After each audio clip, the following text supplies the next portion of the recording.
नमस्कार, मैं हूं आपके साथ शिखा चौहान और आप देख रहे हैं इस वक्त पीआरबी। मध्य पूर्व में मुस्लिम देशों से घिरा इजराइल जहां हमास, हिजबुल्लाह, हूती और फिलिस्तीन के लड़ाकों से सालों साल युद्ध करता है, लेकिन जब इजराइल का सीधा ईरान से मुकाबला हुआ तो नेतन्याहू 12 दिन में भी इस युद्ध में कह सकते हैं कि 12 दिन भी इस युद्ध में टिक नहीं सके। पहले तो इजराइल ने ईरान पर हमला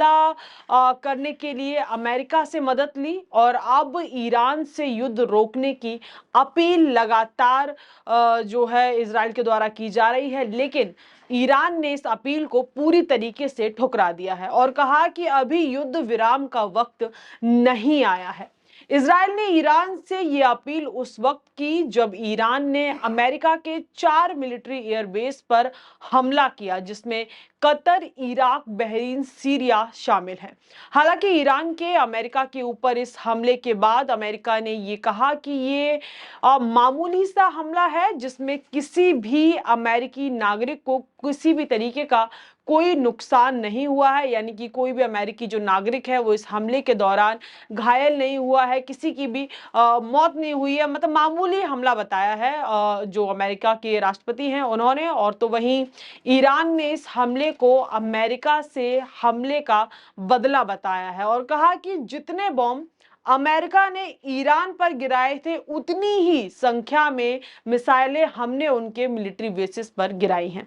बता दें कि अमेरिका के एयरबेसिस पर हमले के बाद भी ईरान ने इजराइल के ऊपर भी ताबड़तोड़ हमले किए और इन सब के बीच डोनाल्ड ट्रंप ने सीज फायर के लिए ईरान को प्रस्ताव भेजा। अमेरिका का ये प्रस्ताव ईरान का मित्र देश कतर ने ईरान तक पहुंचाया और खबर है कि कतर के कहने पर ही अडिंग ईरान जो है सीज फायर के लिए तैयार हो गया। और अब यहाँ पर ताज्जुब की बात यह है कि वो अमेरिका जो ईरान से अनकंडीशनल सरेंडर की जो है बात कर रहा था, वो अमेरिका और इजराइल अब ईरान से युद्ध रोकने की पेशकश कर रहे हैं लगातार। हालांकि ट्रंप के सीज फायर के ऐलान के बाद भी ईरान ने इजराइल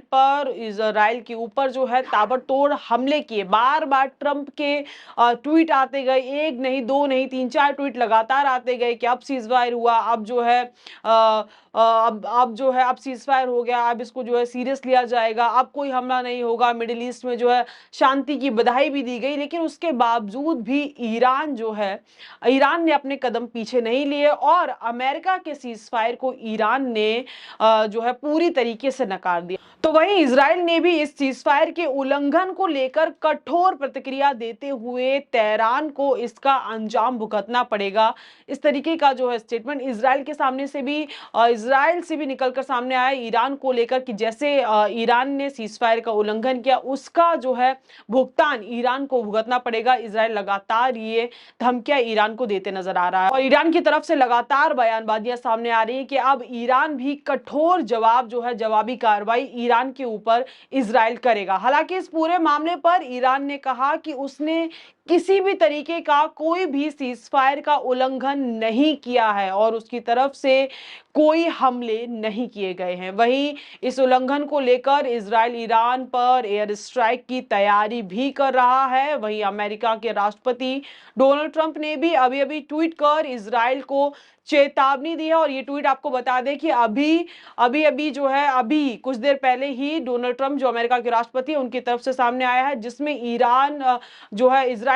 इजराइल को चेतावनी दी गई है कि वो अपने पायलट को घर भेजे और अभी भेजे। ईरान पर अब आप कोई भी बमबारी नहीं करेंगे, कोई भी बम नहीं गिराएंगे। कुल मिलाकर ये पहली बार है जब ट्रंप ने इजरायली पीएम बेंजामिन नेतन्याहू को धमकाया है और इसी बीच ट्रंप का भी बयान आया है कि इजराइल और ईरान दोनों ने सीज फायर का उल्लंघन किया है। साथ ही साथ ट्रंप ने यह भी कहा कि I am not happy with Israel, not happy with Iran, but really unhappy with Israel. आपको बता दें कि अमेरिका जो है वो इजराइल के समर्थन में शुरू से रहा है। अमेरिका का झुकाव इजराइल की तरफ ज्यादा रहा है। वहीं ईरान की अगर बात करें तो ईरान की तरफ रशिया और चीन जैसे बड़े मुल्क जो है ईरान के मित्र हैं और ईरान की तरफ उनका झुकाव है। अब देखिए, अमेरिका जो सुपर पावर है, अगर अमेरिका इजराइल के साथ खड़ा होता है, इजराइल का जो है पक्षपात करता है किसी भी सूरत में, तो यहाँ पर चीन और रशिया जो कि सीधे तौर पर अमेरिका का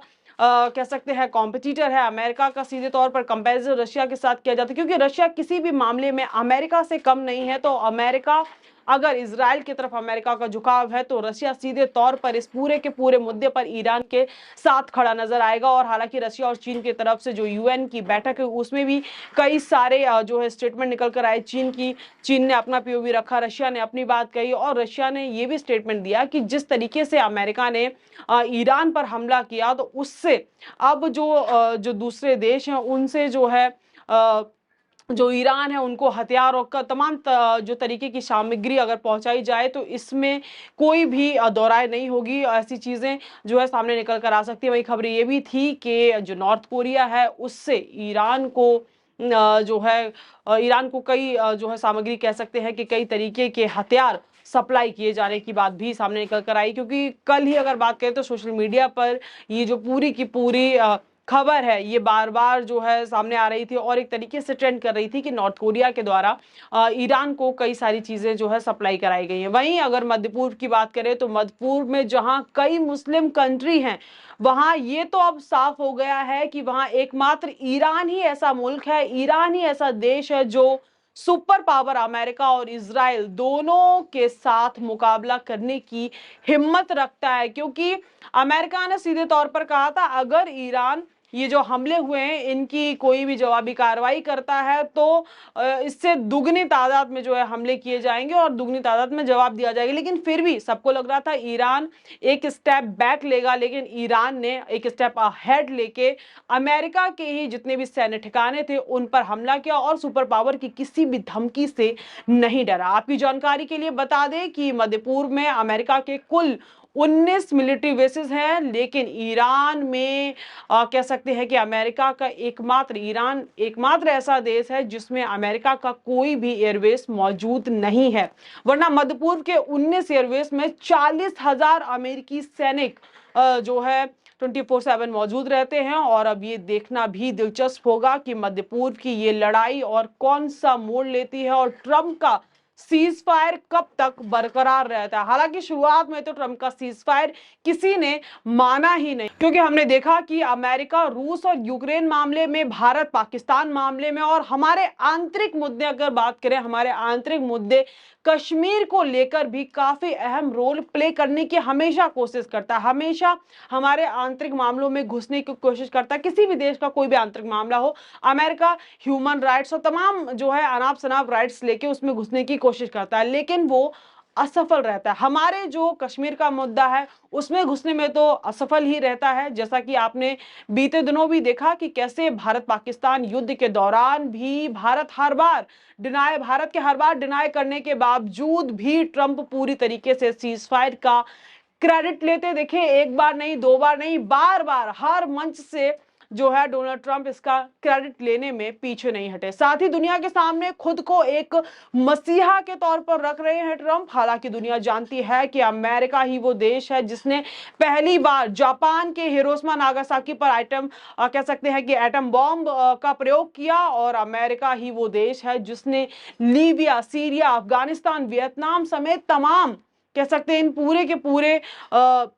देशों को पूरी तरीके से तबाह करने का भी काम किया। और अब अमेरिका और ट्रंप दुनिया को शांति का संदेश देते घूम रहे हैं और एक शक के बुनियाद पर, मात्र एक शक के बुनियाद पर, किसी भी पुख्ता सबूत के बिना ही ईरान जैसे देशों पर हमला करते हैं। हालांकि अब जो ये लड़ाई है जो इजराइल और कह सकते हैं इजराइल और ईरान से शुरुआत हुई थी, जिसकी अब वो लड़ाई कौन सा मोड़ लेती है, क्योंकि अमेरिका की सुपर पावर की जो धमकियां हैं, जो ट्वीट्स हैं, जो भी स्टेटमेंट एक ऑफिशियल सामने आ रहे, उनको दोनों में से कोई भी देश जो है सीरियस तौर पर सीरियसली नहीं ले रहे कह सकते हैं। ईरान भी अमेरिका को हवा में ले रहा है, तो इजराइल भी लगातार अब जो है ईरान के ऊपर एयर स्ट्राइक करने की बात कर रहा है। तो अब ट्रंप की और अमेरिका जो सुपर पावर है उसकी बात को कौन कितनी गहराई से लेता और अब ये लड़ाई आगे क्या मोड़ लेने वाली है, देखना काफी दिलचस्प होगा। तो इस खबर में से इतना ही, लेकिन आपकी क्या राय है इस पूरे मुद्दे पर कमेंट सेक्शन में अपनी प्रतिक्रिया देना हमें बिल्कुल भी ना भूले। तब तक के लिए मुझे दी इजाजत, बहुत बहुत धन्यवाद और देखते रहिए PRB।